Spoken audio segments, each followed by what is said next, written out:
Hello everyone, welcome back to my channel. In this session we are going to start class 11th math और हमारे पास जो exercise introduction part हो चुका था, अब हम एक्सरसाइज कर रहे हैं। एक्सरसाइज का फर्स्ट क्वेश्चन लेके चल रहे हैं, ठीक है।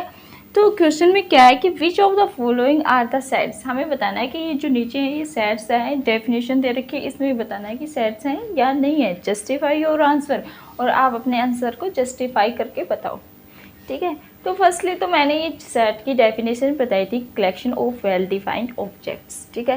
वेल डिफाइंड ऑब्जेक्ट्स का कलेक्शन क्या कहलाता है, हमारे पास सेट कहलाता है। वेल डिफाइंड कि हमारे पास जो भी है वो पर्सन टू पर्सन चेंज नहीं होना चाहिए। डेफिनेशन हमारी जो डेफिनेशन दे रखी है वो पर्सन टू पर्सन चेंज नहीं होनी चाहिए, तो वो वेल डिफाइंड होती है, ठीक है। तो हमारे पास कुछ डेफिनेशन वगैरह कुछ स्टेटमेंट्स दे रखी हैं, वो पर्सन टू पर्सन चेंज हो जाती हैं, तो वो हमारे पास सेट नहीं है। अगर हमारे पास वो एक फिक्स स्टेटमेंट रहती है तो वो हमारे पास क्या होता है, सेट होता है, ठीक है।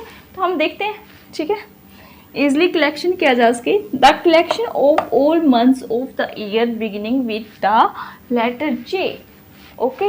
तो हमारे पास कह रखा है कि कलेक्शन मंथ्स का कलेक्शन करना है, एक ईयर में जितने मंथ्स होते हैं उनका कलेक्शन करना है, जिनका बिगिनिंग किससे हो, जे लेटर से हो।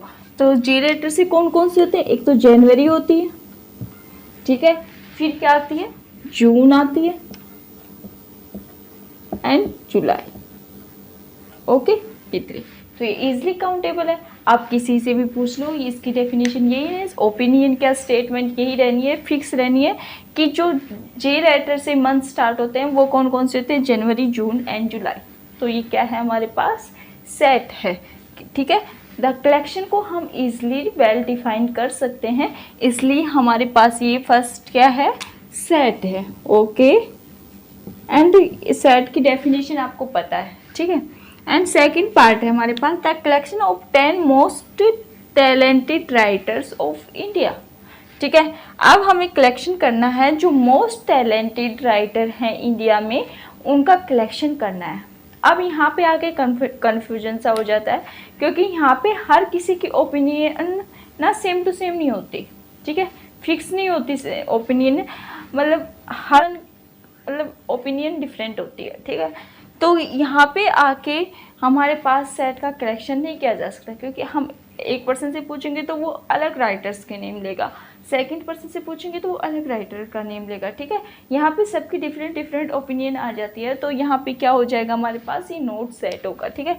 ये सेट नहीं है, ठीक है, तो no, it is not set, ठीक है। ये हमारे पास क्या नहीं है, सेट नहीं है, क्योंकि हम most talented writer of India का हम अलग अलग पर्सन से अलग अलग वे में, हर किसी की ओपिनियन अलग होती है, वेल डिफाइन नहीं कर सकते हम इसको, तो इसलिए हमारे पास ये सेट नहीं है। थर्ड है, a team of 11 best cricket batsman of the world, ठीक है। अब हमारे पास 11 बेस्ट बैट्समैन बताने हैं, ठीक है, जो वर्ल्ड के, आप तो हर किसी के नज़र में कोई बेस्ट होता है, इसमें भी हमारे पास सभी की opinion same to same opinion होगी, वो सेम टू सेम नहीं होगी, ठीक है। यहाँ पे हर पर्सन की डिफरेंट ओपिनियन होगी, ठीक है। तो इसको हम इजीली डिफाइन नहीं कर सकते, वेल डिफाइन नहीं कर सकते, तो ये क्या है, हमारे पास सेट नहीं है। ये भी हमारे पास क्या नहीं है, सेट नहीं है, क्योंकि हम इसमें इजीली डिफाइन नहीं कर सकते, ठीक है। एंड फोर्थ है कि the collection of all boys in your class, ठीक है। अब हमें क्लास में जो भी बॉयज़ हैं उनको हमें कलेक्शन करके सेट बनाना है, तो ईज़िली बना सकते हैं, ठीक है।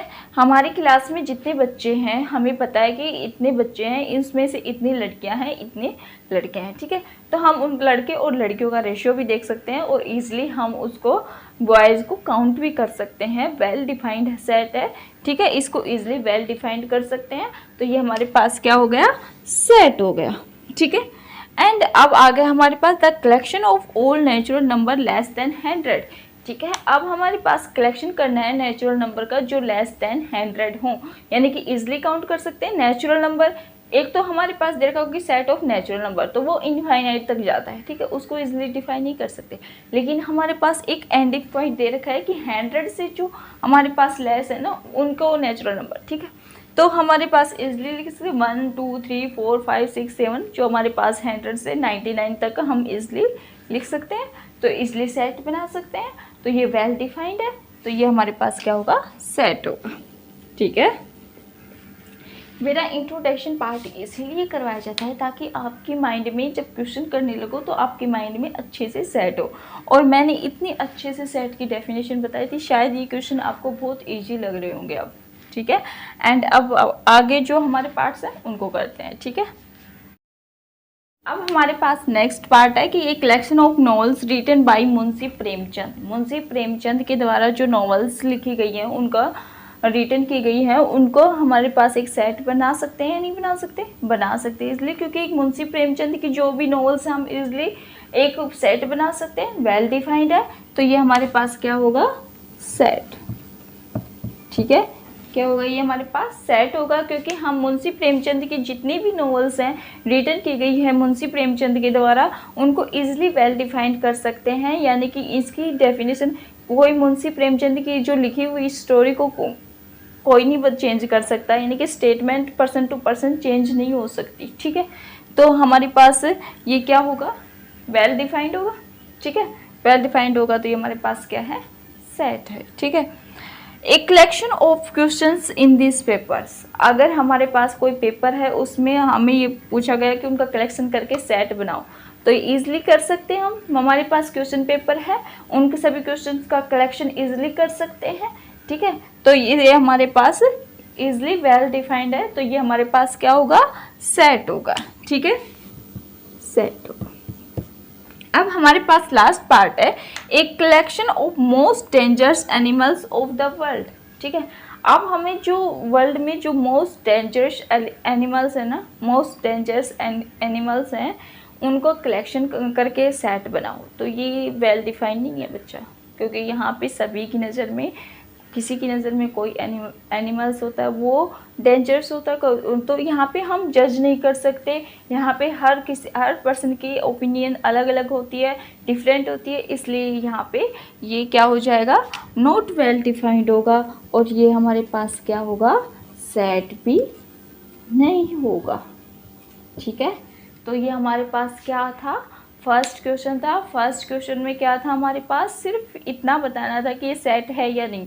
अगर हमारे पास सेट की डेफिनेशन अच्छे से इस माइंड में है तो ये क्वेश्चन बहुत इजी है। ठीक है, आप एक बार इंट्रोडक्शन पार्ट जरूर देखिएगा, उससे आपको अच्छे से माइंड में सेट हो जाएंगे कि सेट होता क्या है, और सेट की डेफिनेशन सेट की डेफिनेशन अगर अच्छे से समझ में आ गई ना, तो ये क्वेश्चन कुछ भी नहीं है। ठीक है, इजली कर सकते हैं। ठीक है, तो नेक्स्ट क्वेश्चन हम अपनी नेक्स्ट वीडियो में करेंगे। Thank you for watching my video. Thank you, bye.